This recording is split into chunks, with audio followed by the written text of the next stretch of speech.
Paano nga ba pumunta sa PITX Terminal Building papunta sa LRT1 Asia Road Station, aka PITX Station, at vice versa? Ituturo ko yan sa video na ito. So, let's go!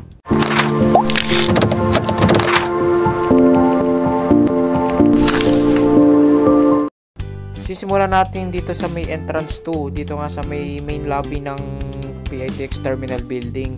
At yun nga, mula dito, ikaw ay kakanan papunta sa escalator.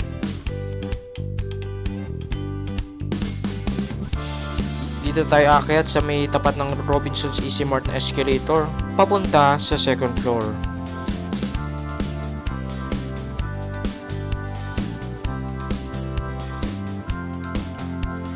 Pagkaakyat mo, ikaw naman ay iikot papunta sa isa pang escalator papunta sa third floor. Bago ka pa umakyat dito sa escalator na to, makikita mo na tong signage na papunta nga itong LRT1 PITX Station. So akyat ka lang dito sa escalator at makakarating ka sa labasan.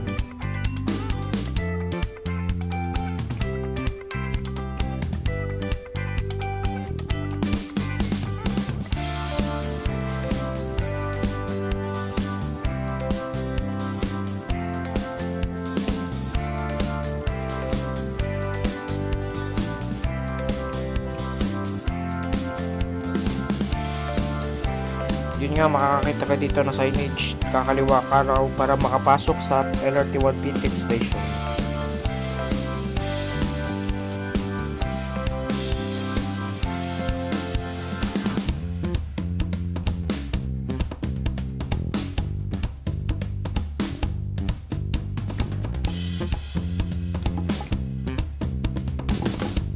At yan nga, nandito na tayo sa station.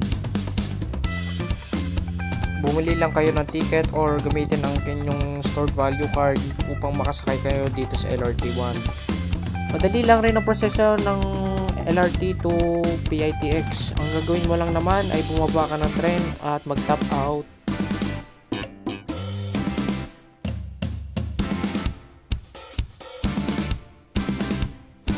At maglakad lang rin dito sa walkway na to papapasok ng PITX Terminal Building. So yun, hanggang dito na lang ang video natin. Maraming salamat sa panonood. Huwag mo kalimutan i-like ang video. Make sure to subscribe. Marami pa akong content na ilalabas soon. At subscribe na rin kayo sa main channel ko na Matty Rich, which is punong-puno ng mga railway content katulad nito. Anyways, hanggang dito muna tayo. Maraming salamat sa panonood. I'll see you guys soon.